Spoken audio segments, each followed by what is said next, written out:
तर phone line वरून जोडले गेलेले आहेत। सर, आपण पाहतोय आता शरद पवार आणि सुनेत्रा पवार यांची भेट होणार आहे। आपण या भेटीकडे कसं पाहता?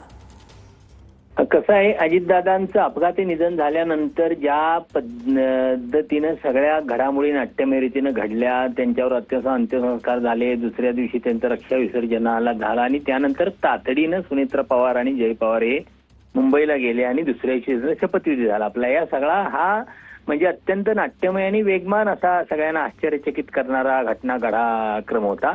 तर या दरम्यान मला वाटतं शरद पवारांची आणि सुनेत्रा पवारांची भेट झालेली नव्हती आणि सुनेत्रा पवारांनी उपमुख्यमंत्री पदाची शपथ घेतली आहे, त्या यशवंतराव चव्हाणांच्या समाधीस्थळी जाऊन आल्या।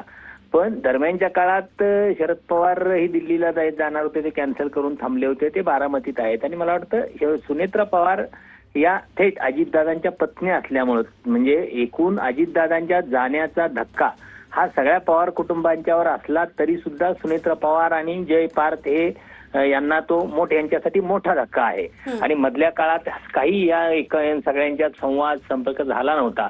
तर मला वाटतं त्या दृष्टीने संवाद संपर्क व्हावा आणि जे एक सगळं या राजकीय घटना घडामोडींच्यामुळे वातावरण तयार झालं की त्यांच्यात एक दुरावा निर्माण झालाय, मला वाटतं ते वातावरण निवळण्याचा प्रयत्नही या पाठीमागे शरद पवारांचा असू शकतो। अर्थात हे इतकं अत्यंत कौटुंबिक भेट आहे की आपण त्याच्या संदर्भात काय राजकीय अर्थ काढावे आणि असं मला वाटत नाही, पण अर्थात ज्या पद्धतीनं गोष्टी घडामोडी घडतायत त्याचा अर्थ प्रत्येक गोष्टीला एक राजकीय कोण आहेच। त्यामुळे मला वाटतं या सगळ्या पुढे काय होतं हे बघावं लागेल। लगेच या भेटीत चर्चा काय होईल, एक विलिनीकरणाचं वगैरे चर्चा होईल का, या गोष्टीची चर्चा आता मला वाटतं करणं फारसं योग्य ठरणार नाही।